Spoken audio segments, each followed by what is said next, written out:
is a world of imagination, hopes, and dreams. Here we go! Someday, I'm gonna be a real boy.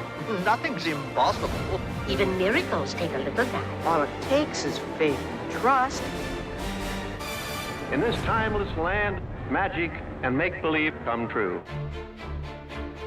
In 1957, Walt Disney announced with great fanfare that his studio was going to produce a musical feature film called The Rainbow Road to Oz.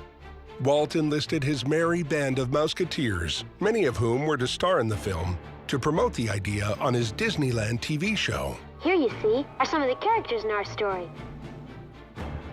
But Walt's interest in Oz had roots going back much further, to the late 1930s when Walt was working on Snow White, a film that most of his contemporaries considered commercially unviable. Even as he was gambling his entire future on a cartoon, Walt was busy planning his next project. As a matter of fact, there's a radio show where Cecil B. DeMille interviews Walt Disney on the eve of the premiere of Snow White. I suppose after Snow White is successfully launched, you'll sit back and take it easy for a while. Well, it's just the beginning for us. We're going to make more feature-length animated productions. Try to make use of all that we've learned in the 3 years required to produce Snow White. Walt Disney's interest in the Oz stories is a real natural fit to Walt's particular personality, because the Wizard of Oz stories have been acknowledged as being probably the first great American fantasy literature for children. It's not rooted in any European fairy tale traditions. Walt Disney in particular, coming from the Midwest, had those same roots and those same sensibilities. So Walt asked his brother Roy to investigate the possibility of getting the rights to the Oz books, and he just missed out getting them because MGM had just bought them for the 1939 classic. The irony is that it was the success of a Walt Disney cartoon that prompted Samuel Goldwyn to purchase rights to the wonderful Wizard of Oz book in the first place. Goldwyn was encouraged by the enormous popularity of The Three Little Pigs, which demonstrated that adults and children alike could be charmed by a fantasy film. And Samuel Goldwyn held on to the rights, and they were going to make it as a live-action musical, an expensive Technicolor production at Goldwyn. But at the same time, Paramount Pictures acquired Alice in Wonderland and made a live-action version of that, which was rather disastrous. And so Goldwyn said, okay, let's back off. Then, at the end of 1937, Walt Disney releases Snow White and the Seven Dwarfs, and it's a huge hit. I mean, it had been seen by more people than any other movie up to that time. So everybody else then started thinking about, well, you know, what else can we do then? The success of Snow White erased any doubts that adult fantasy could work, and it paved the way for Goldwyn to produce his classic. Walt Disney would have to wait. But when it came to a good story, Walt had a memory as long as the yellow brick road. It would take more than a decade and the help of another Disney princess before Walt could once again pursue his dream of going to Oz. By 1950, Cinderella really relaunched the Walt Disney animation as the biggest game in town. Nobody could tell a story like Walt could. It was a tremendous success, and he started thinking about Oz again. And finally, in 1954, he did buy 11 of the Oz books to pursue his film projects. It was originally conceived as a two-part television show for the evening network program that Walt was doing. And this is going to be Walt Disney's first foray into a live-action musical fantasy. And he saw it as a great property for the Mouseketeers. Well, we were in our last season of the Mickey Mouse Club. At this time, Bobby, Annette, Karen, and Cubby, all of us were starting to reach our teen years, and word got out that he was going to go forward, and he was going to take one of the books and produce it. And I was so excited. The summer of 1957, Dorothy Cooper is drafting a screenplay. The musical team of Buddy Baker and Tom Adair were starting to write songs. And at one point it's announced as a two-part television show, and yet within a month it was already being planned as a feature film. To help promote the idea, on the beginning of Walt Disney's 57-58 television season, they had a sequence where the Mouseketeers come up to Walt Disney and say, hey, since the studio now owns the rights to the Oz stories, why not do a musical, and can we be in it? Now, I'm going to make a picture out of the Oz stories. I got asked to be the Scarecrow, so I did a song and dance. She'll go dancing along, a happy little patchwork way. And then the end of our Rainbow Road to Oz TV show was this big cake. We danced around to the top of it, and then fireworks came out of it and all, and we were singing this great song, the Rainbow Road to Oz song, which has stayed with me all these years. Up we go, the rainbow-covered skyway. Up we go, the Rainbow Road to Oz, off somewhere far away. And then they had Mr. Disney come on, but his expression was sort of like, okay, that's it. That's a wrap. You could see the brakes and the cylinders going back and forth, and he was thinking, maybe not. And Annette said, I don't see him smiling. I think at that point he was probably thinking, no, I don't think it's gonna work. Before anyone really knew, the word came down, so. Doreen and Annette's premonition that day was correct. It was less than 6 months later that rumors began circulating in Hollywood that the Rainbow Road to Oz was going nowhere, and Oz was to remain an elusive destination for Walt Disney. So, okay, let's not do Oz right now. It's not quite ready. Let's do Babes in Toyland. So that became Walt's first live-action musical. So if you look at what Walt Disney ultimately made as his first musical, you can kind of get an idea of what Rainbow Road to Oz might have been. And it's a lovely film. It is not so much a film, though, as it is a very elaborate television special, a super spectacular TV special. Very much on a stage. They don't hide that it's on a stage, but not a motion picture. At the same year that Babes in Toyland came out, West Side Story came out. Flower Drum Song came out. You had a little bit more sophistication in musicals than you'd had, and the form was changing. So by the time Walt made Mary Poppins 3 years later, he made a very different movie than he might have made with Oz, and he did make with Babes in Toyland. So you can really trace that through from Walt's first live-action musical. Rainbow Road to Oz didn't happen. Babes in Toyland did happen. And from that, he knew we need to go outside the studio. We've got to get Broadway caliber talent. And getting Julie Andrews, from Broadway, and really doing a much bigger scale production of Mary Poppins. So I think what he learned from the process led him to make the greatest film he ever made that brought together all of the things that he loved so much. Mary Poppins probably owes a debt to the Oz project that never was. But Oz was not dormant.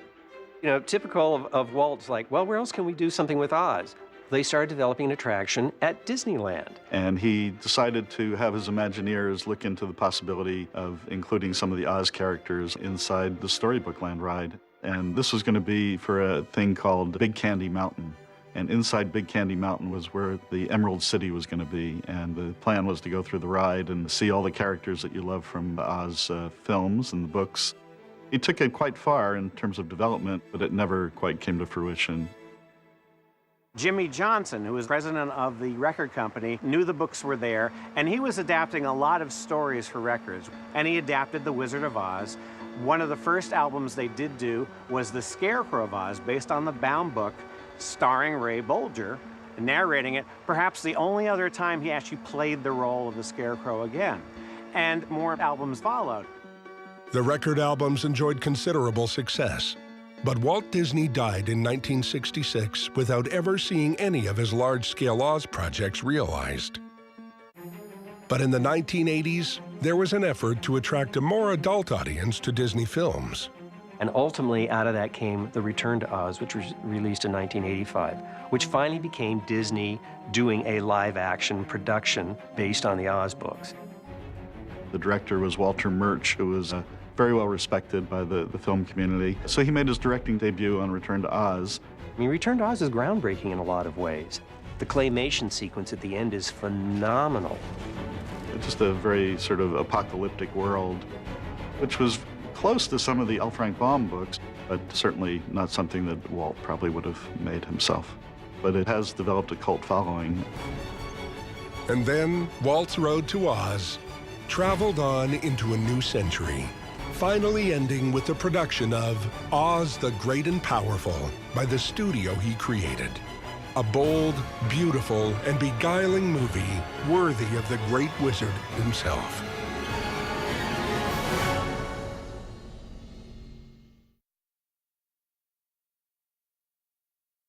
B camera mark.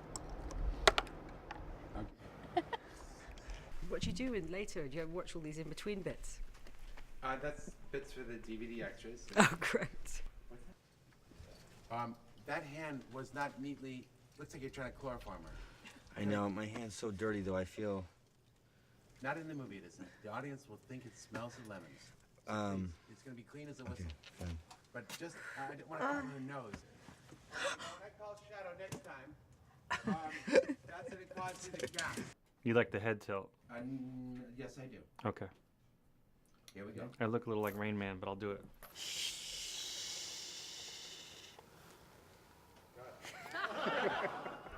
But we make pretty clothes.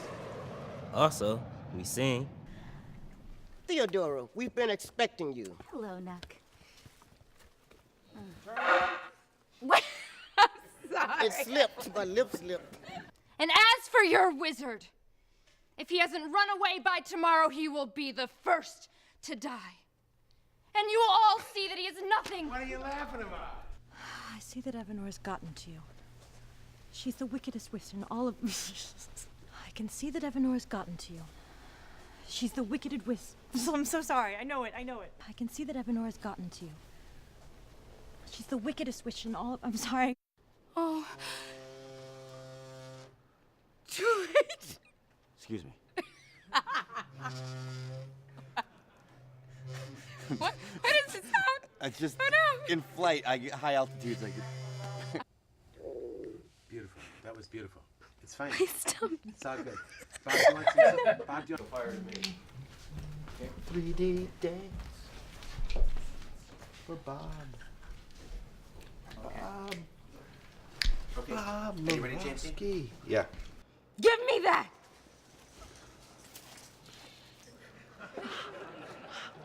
Give me that! Give me that! Oh my God.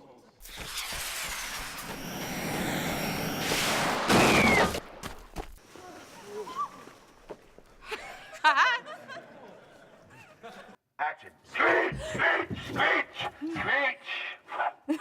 Screech! You laughing at my performance? Oh, for God's sakes. All right, let's go again. Sorry. I've been screeching for a week now. I'm like this. sorry. What's so funny today? Sorry, I thought you were done whistling. I heard a pause there, Sam. Sorry, buddy. I have to whistle, not him. I'm going to whistle to you.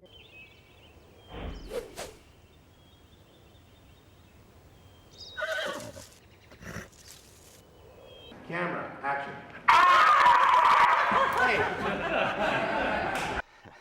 Oscar Zero Roaster, Frederick Isaac Horm... What if I was like,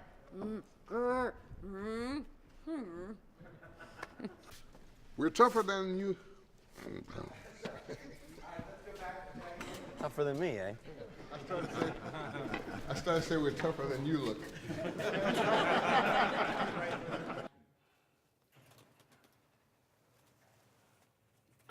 It's like, Where'd you get that? I'm made of china. I gotta protect myself somehow. Give me that. Why did you rip my whole arm off? Why don't you? Going in, Derlin? Do you want to see my party trick? Yeah. Look. Ah.